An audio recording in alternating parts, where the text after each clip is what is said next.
اب آپ کو میں بتاؤں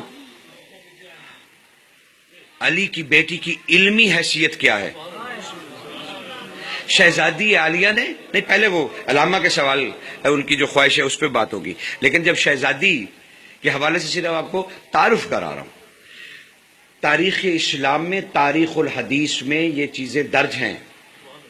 ہماری اپنی اسلامی تاریخ میں مسلمان بھائیوں کے ساتھ مل کر ہماری تاریخ، یعنی تاریخ اسلام اور تاریخ مسلمان،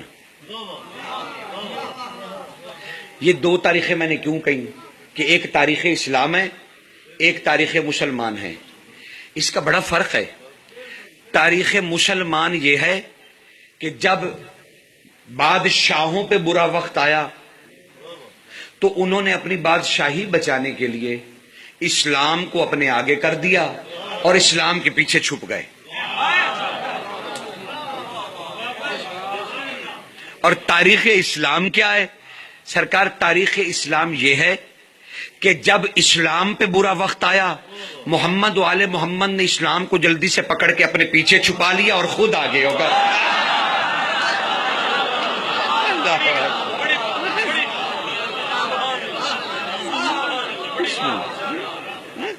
تو تاریخ کے یہ دو فرق ہیں بڑے، لیکن دونوں تاریخوں میں درج ہے، تاریخ اسلام میں بھی، تاریخ مسلمان میں بھی. ابن خلدون نے اپنے مقدمے میں اسے لکھا شہزادی کے بارے میں، جب اس نے قلم اٹھائی، حالانکہ وہ علی کا سخت دشمن تھا. عبد الملک بن مروان کے زمانے کا یہ عالم ہے. وہ اس نے مقدمہ تاریخ ابن خلدون لکھی، لیکن جب وہ شہزادی کے نام پہ آیا نا تو جانتے ہیں اس نے کیا لکھا؟ متعصب تھا سخت. ہیبت دیکھی علی کی بیٹی کی.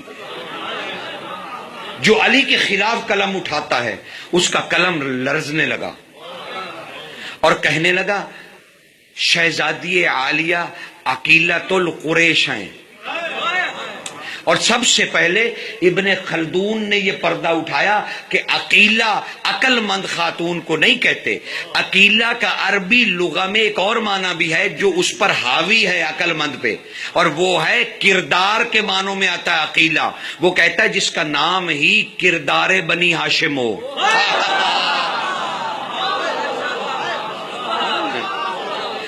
یعنی شہزادی عقل بنی ہاشم نہیں دکھا رہی، کردار بنی ہاشم، یعنی کل نبیوں کا کردار. ہائے ہائے، کیا یاد آ گیا مجھے انصر. میرے ساتھ گاڑی میں ایک دفعہ بیٹھا تھا اور مجھ سے کہنے لگا علامہ صاحب بس مجھے معرفت کرا دیجیے علی کی بیٹی ہے کون. آج وہ ذکر آیا تو مجھے اس کی یاد شدت سے آنے لگی. جی وہ شریک ہیں، یہ کیسے ہو سکتا ہے مومن ہمارے ساتھ شامل نہ ہو، لیکن یادیں تو رہ جاتی ہیں. اور آپ کے اس شہر سے اسی قبر کے ساتھ میرا رشتہ جڑا ہے. یا میاں ظفر ایک نشانی رہ گئے ہیں، خدا ان کی زندگی دراز کرے. ان کو دیکھ کے تسلی رہتی ہے، یقین جانیے، ورنہ میرے ہاتھ میں صرف یادیں ہیں. اس شخص کے ساتھ یادیں وابستہ ہیں. ہر وقت ہم نے مولا کا ذکر کرنا. میرے سے وہ ایسے ایسے راز پوچھتا تھا جو میں سمجھتا تھا انسان کی عقل میں یہ سوال آ ہی نہیں سکتا. چلیں اس کی درجات کی بلندی کے لیے اور اس کے اصالہ ثواب کے لیے ہدیہ ہماری طرف سے بھیجنے کے لیے اس کا ایک سوال آپ کو بتاتا ہوں. اس نے کہا علامہ مجھے سمجھ نہیں آتی، میں پریشان ہوں بڑا. میں نے کسی سے پوچھا بھی نہیں، نہ مجھے پتا ہے کوئی جواب دے پائے گا، لیکن آج آپ کے ساتھ پوچھ رہا ہوں. یہ علی کی بیٹی نے ہتھ کڑیاں کیوں پہنی؟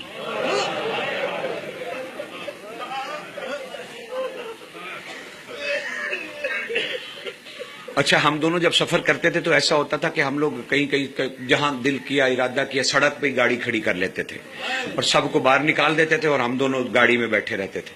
وہ مجھ سے یہی سوال اس قسم کے پوچھتا تھا. میں نے اس کو جواباً کہا، میں نے کہا دیکھو میاں صاحب، یہ اللہ کے رازوں میں سے ایک راز ہے.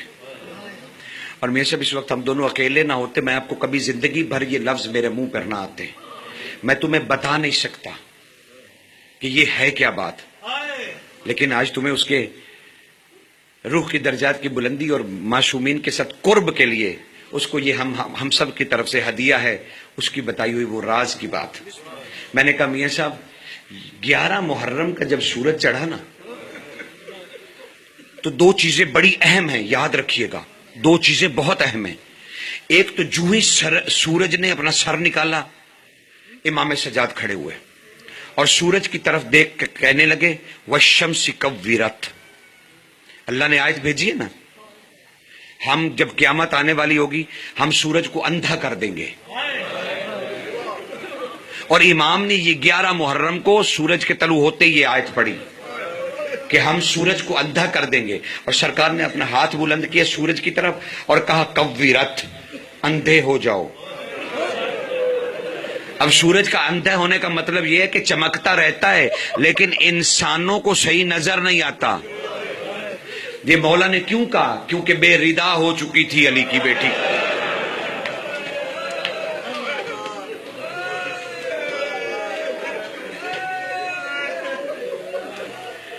اور دوسرا، جب اللہ اکبر زنجیریں آئیں تو ابھی پڑی تھی، بی بی نے قبول نہیں فرمائی تھی، کہا تھا کس کی مجال، کس کی جرت جو ہمیں زنجیریں پہنائے۔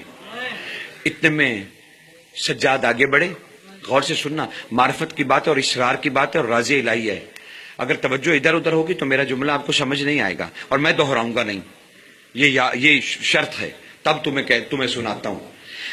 سرکار آئے اور آ کے کہنے لگے سیدہ یہ ہتھکڑیاں آئی ہیں۔ بی بی خاموش نہیں۔ اب سجاد نے دوبارہ جرت نہیں کی یہ کہنے کی کہ کڑیاں آئی ہیں، وقت کی حجت نے جملہ بدلا، کہا شہزادی ما عین الاحوال الضعف فی العرض واللیلۃ البعید۔ اور سے سنو، میں تمہیں ترجمہ سنوں۔ شہزادی نے کی طرف منہ کر کے سجاد کہنے لگے بی بی عالیہ، جو رات کو مہمان آیا ہے وہ ابھی تک اسی سرزمین پر ہے، وہ یہاں سے جائے گا نہیں جب تک اسے ہم رخصت نہیں کریں گے۔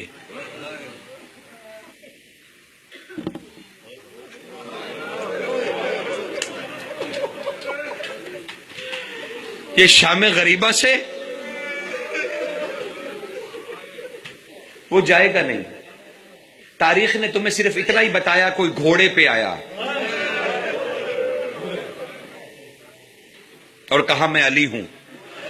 علی سارا دن کیوں نہ آیا؟ وہ علی کی حیثیت سے نہیں آیا، مظہر خدا بن کے آیا ہے، اور ادھر سے حکم ہے کہ بیٹھے رہو علی۔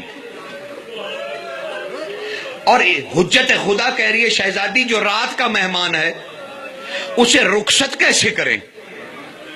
اچانک کہا بی بی نے ہاں مہمان ہے ہمارا، جلدی سے ہاتھ کڑیاں لاؤ، میں پہن لوں، جو ہی میں پہن لوں گی میں کربلا چھوڑ دوں گی، وہ کربلا کی زمین چھوڑ دے گا۔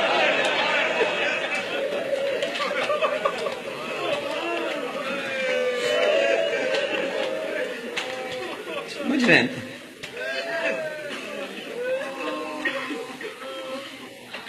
کیسے کیسے راز ہیں یہ مصیبتیں، یہ غور سے سنو، غور سے۔ مجھے ایک بات بتاؤ، جو مولا چاہیں گے وہی اب ہوگا، ہمیشہ وہی ہوتا جو وہ چاہتے ہیں۔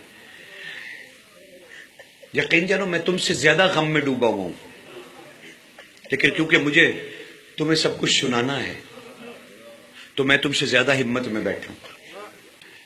اللہ اکبر۔ کیا قتل حسین کے بعد، غور سے سنیے، ضروری نہیں ہوتا ہر مجلس فارمیلٹی ہوتی ہے، نہیں، ہم یہاں خدا کو ڈھونڈنے بیٹھے ہیں اور خدا مجلس حسین کے علاوہ کہیں نہیں ملتا، اس کی تجلی یہی ہے، اس کا نور یہی ہے، اس لیے اس مجلس کو اہمیت دیا کیجیے۔ کیا مجھے بتائیے قتل حسین کے بعد کیا اللہ اب بھی انسانوں سے اپنی عبادت کروانا چاہتا ہے؟ اتنا بڑا زمین پر ظلم ہو گیا،